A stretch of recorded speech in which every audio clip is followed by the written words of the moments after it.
مساء الفل يا رجالة. أهلا وسهلا في ملخص الحكاية. حكاية النهاردة هتطلع عينكم بجد، عشان اللي بتحكيها اسمها نورة، وبتقول أنا شفت أمي في موقف ما يصيرش عدو ولا حبيب. والمصيبة الأكبر إن اللي كان معاها لما عيني وقعت عليه دماغي وقفت من الصدمة. قبل ما ندخل في الرواية، ياريت تدعمونا بلايك على السريع كده. أنا نورة، عندي 28 سنة، متجوزة ومخلفة. قصتي بتبدأ وأنا عايشة في حالي مع جوزي وعيالي، والدنيا ماشية زي الفل. أمي الحاجة زهرة ملهاش غيري أنا وأخويا أحمد. أحمد متجوز وعامل بيت لنفسه بعيد عن أمي، واخد شقة إيجار قريبة منها. أما أنا فساكنة في نفس المنطقة، ورايحة جاية عليها كل شوية عشان أطمن. أبويا متوفي بقاله سنين، وأمي ست محترمة وعمرها ما كان عندها أعداء. تهتم بنفسها وبتلبس أحسن لبس كأنها لسه بنت في عز شبابها. بس هي رافضة الجواز، رغم إن العرسان ما بتقفش على بابها. سألتها ليه يا حاجة ما تتجوزي وتملي دنيتك؟ ردت عليا وقالت أنا مش هبيع ولادي عشان واحد أتجوزه. لو فكرت في الجواز أخوكي هيقول سمعتنا راحت في الأرض، ومش هيوافق، وهتحصل مشاكل. وانتي كمان جوزك هيقول أمك كبرت ولسه بتفكر في الجواز. كلام الناس هيبقى زي الرصاص، فخلينا كده أحسن. أنا مرتاحة ومبسوطة، انتي بتيجي وتطمني عليا، وأنا بروح واجي عليك وعلى أحمد، وخلاص الدنيا ماشية لحد ما قابل ربنا. بصراحة كنت فخورة بأمي، كنت شايفاها قدوتي في الدنيا دي كلها. بس اتصدمت لما عرفت إن مشيتها مش مظبوطة. سمعت كلام من الجيران إن في شاب صغير في السن بيتردد على البيت في أوقات غريبة، زي نص الليل أو الفجر بدري، وبيطلع عندها من غير ما حد يعرف. لما سمعت الكلام ده دماغي وقفت، وقلت لازم أتكلم معاها. بس بعد ما فكرت قلت لأ، مش هتكلم، لازم أعرف الحقيقة بنفسي الأول. ما جبتلهاش أي سيرة عن اللي سمعته. فعلا رحت قعدت مع أمي يومين، قلت لها مفيش حد من ولاد البلد وحشنا، ابن خالتي ما بيجيش يطمن عليكي؟ طب وابن عمي مفيش حد بيفتكرك غيرنا؟ ردت عليا وقالت مفيش حد يا بنتي، اديني قاعدة وشي في وش الحيطة. وفعلا لقيتها لوحدها، مفيش حد بيجيلها زي ما بتقول. خدت الموضوع بهدوء وقعدت معاها اليومين دول، وما شفتش أي حاجة غريبة. بعد ما مشيت فضلت أفكر، وقلت لأ، أنا لازم أراقب الموضوع من بعيد لبعيد. بس إزاي؟ هو أنا هسيب بيتي وجوزي وعيالي وأفضل ماشية ورا أمي، ولا أقف زي الغفير على باب البيت؟ قلت لأ، لازم ألاقي حد من الجيران أتكلم معاه، حد يكون سري بيني وبيني، يقولي اللي بيحصل أول بأول. وفعلا كانت جارتي اسمها أم كريم، ست سن أمي تقريبا، بس قاعدة معاها بتحسك إنها لسه بنت صغيرة من كلامها وتصرفاتها. رحت قعدت معاها واتكلمت، وقلت لها بصي يا أم كريم، أنا عايزة أعرف لو في حد بيجي لومي في وقت غريب ولا حاجة ترنيني عليا على طول. أنا بسمع كلام ما يرضيش ربنا ومش مصدقة ده خالص، بس برضو الاحتياط واجب. انتي عارفة اني متجوزة وسط عيلة كبيرة وليا نسايب، ولو أمي فكرت تعمل حاجة غلط أو الشيطان لعب بدماغها ممكن الناس تتكلم عليا، وساعتها بيتي ممكن يتخرب. أنا عايزة ألحق الموضوع قبل ما تحصل مصيبة. ردت عليا وقالت ما تخافيش يا حبيبتي، أنا هقعد طول الليل والنهار مراقبة. أنا أصلا بقضي اليوم كله قدام الباب، يا في البلكونة يا في الشباك. انتي عارفة جوزي في الشغل ما بيجيش غير كل فين وفين، ولما بيجي يقعد معايا شوية. والبنات كلهم متجوزين، فماليش غير القعدة لوحدي. أنا على طول في البلكونة أو في الشارع، يعني مش قاعدة فاضية. قلت لها خلاص تنام، متشكرة ليكي قوي يا أم كريم. عدى يوم واتنين وتالت يوم، وفي اليوم الرابع لقيت تليفون أم كريم بيرن عليا. هنا قلبي وقع في رجلي، قلبي وجعني جامد، خصوصا إن أم كريم بتتصل عليا في وقت غريب قوي، الساعة 6 الصبح. أول ما فتحت سألتها في إيه؟ قالت لي في واحد غريب دخل عند أمك بقاله نص ساعة وما طلعش. شاب كده في التلاتينات، وأنا بصراحة قلقت، فقلت لازم أعرف، يمكن يكون في حاجة غلط. أنا قاعدة في الشباك، قمت صليت الفجر وقعدت شوية، حسيت بزهق فطلعت أقعد في الشباك. مع إن الجو ساقعة بس عادي، ما كنتش مركزة معاها ولا حاجة، بس حسيت إن في حاجة مش مريحة. فلا لقيت الشخص ده داخل وما طلعش من ساعتها، فقلت أقولك عشان تبقي عارفة.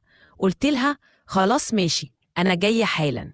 قالت لي جاية فين يا بنتي؟ الساعة لسه بدري، وجوزك هيقولك رايحة فين دلوقتي. قلت لها لا ما تخافيش، جوزي كده كده بايت في الشغل فمش هيحس بحاجة، أنا هرفل على العيال وأجيلك حالا. قالت لي طب ماشي، أنا مستنياكي، بس بصي أقابلك بعيد عن البيت عشان محدش يشوفك ويقول رايحة فين على الصبح، وما تعمليش لنفسك مشكلة. وفعلا نزلت وقابلت أم كريم، وبعد ما وصلنا عند بيت أمي قلت لها بصي انتي خليكي برا وأنا هدخل أشوف إيه الموضوع. أنا معايا نسخة من مفتاح بيت أمي، فدخلت بهدوء وما كانش فيه صوت غير همسات جاية من جوه. قربت أكتر، ولما شفت المنظر حسيت إن روحي بتتسحب. أمي في وضع مش كويس خالص، والمصيبة الأكبر إن الشخص اللي كان معاها واحد قريبنا من البلد، هاني ابن عمتي اللي كان عاوز يتجوزني زمان وأنا رفضته. الصدمة كانت كبيرة، حسيت إن رجلي مش شايلاني ودماغي مش قادرة تستوعب اللي بشوفه. دموعي نزلت لوحدها وقلبي كان هينفجر من الوجع. ما عرفتش أعمل حاجة، طلعت أجري من البيت وأنا منهارة. أم كريم كانت واقفة مستنياني برا، أول ما شافتني بعيط قالت لي في إيه؟ مالك؟ ما قدرتش أكدب عليها، حكيت لها اللي حصل، مع إن المفروض ما كنتش أحكي لحد، بس كنت محتاجة حد ينصحني، محتاجة حل، محتاجة حد يقول لي أعمل إيه. لكن أم كريم قالت لي يا بنتي بلاش تتكلمي مع حد في الموضوع ده، واعتبري أمك زي أختك الصغيرة، انصحيها بكلمتين بالحسنى، ولو قررت الموضوع ده تاني ساعتها يبقى لازم تعرفي أخوكي. كلامها قعد يرن في وداني، بس أنا مش عارفة أعمل إيه، مش قادرة أواجهها ولا حتى أفتح معاها الموضوع. أنا حتى مش قادرة أسمع صوتها، مش طايقة أبص في وشها بعد اللي شفته.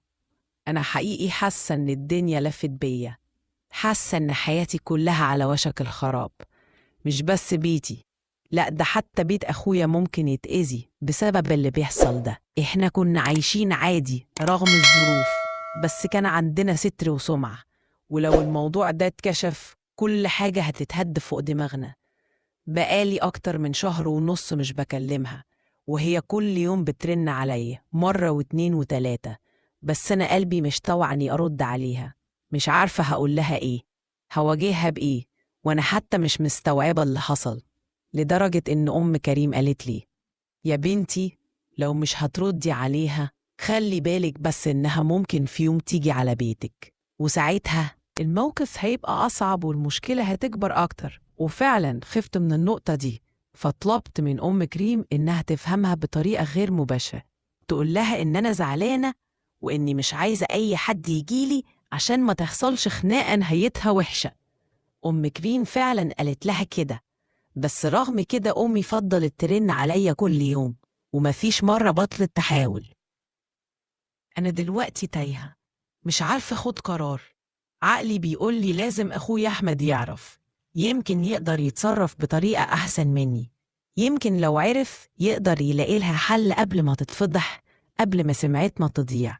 بس قلبي بيقولي دي أمي مهما حصل، وفضحها قدام أخويا ممكن يكسرها أكتر، وأنا مش عايزة أبقى السبب في ده. أبقى أعمل إيه؟ أكمل في طريق السكوت وأحاول أنصحها بهدوء وأعتبرها أختي الصغيرة زي ما أم كريم قالت لي، ولا أخد خطوة وأقول لأخويا علشان يحاول يلاقي لها حل قبل ما كل حاجة تتدمر؟ بجد محتاجة رأيكم، لو حد مكاني كان ممكن يعمل إيه؟ اكتبولي في التعليقات، يمكن ألاقي حد يرشدني للطريق الصح. النهاية، بعد فترة طويلة من الحيرة والألم قررت نورة تروح لأمها وتواجهها، مش بالصريخ ولا بالخناق، لكن بهدوء وحب. فضلت تقول لها قد إيه هي بتحبها وقد إيه خايفة عليها من كلام الناس ومن نفسها. في الأول أمها فضلت تنكر وتدافع عن نفسها، لكن لما نورة وريتها إنها عارفة كل حاجة أمها انهارت وعيطت. حكت نورة لأمها إن هاني ابن عمتها ده كان جاي يسرقها، وإنه ضحك عليها بحجة إنه عايز يفتح مشروع معاها، وإنه استغل ظروفها إنها لوحدها. أمها اعترفت بكل حاجة، وإنها ما كانتش ناوية تعمل حاجة غلط، وإنه هو اللي كان بيتحايل عليها عشان ياخد منها الفلوس اللي أبوها سابها لها. نورة قررت تروح لأخوها أحمد وتفهمه كل حاجة، بس من غير ما تجيب سيرة هاني. قالت له إن أمهم بتتصرف بغرابة وإنه لازم ياخد باله منها.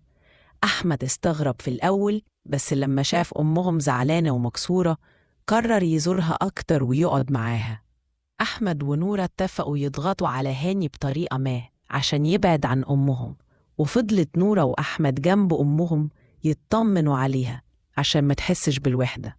في النهاية القصة دي بتعلمنا إن الوحدة ممكن تخلي الإنسان يعمل حاجات غلط حتى لو ما كانتش في نيته. الأم كانت محتاجة حد يكون معاها، والولاد كانوا مشغولين في حياتهم. أهم حاجة إننا ما نسيبش أهلنا لوحدهم حتى لو كبرنا واتجوزنا. القصة بتعلمنا كمان إننا ما نحكمش على الناس من بره، ممكن يكونوا بيعملوا حاجات غلط مش عشان هم وحشين، لكن عشان ظروف صعبة وقعوا فيها. في الآخر لازم نكون سند لبعض، ونعرف إن الستر أهم من الفضيحة، والعيلة هي أساس كل حاجة. نهاية القصة، نورة اتعلمت درس مهم، إنها ما تحكمش على أمها من أول نظرة، وراحت حكت لها كل حاجة وحمتها من الوقوع في فخ أكبر. أمها اعترفت بالخطأ وقالت إنها كانت بتحس بالوحدة، وابن عمتها استغل ده. نورة وأخوها أحمد قرروا يتصرفوا بذكاء وخلوا بالهم من أمهم أكتر عشان ما تقعش في فخ الوحدة تاني. القصة دي بتوري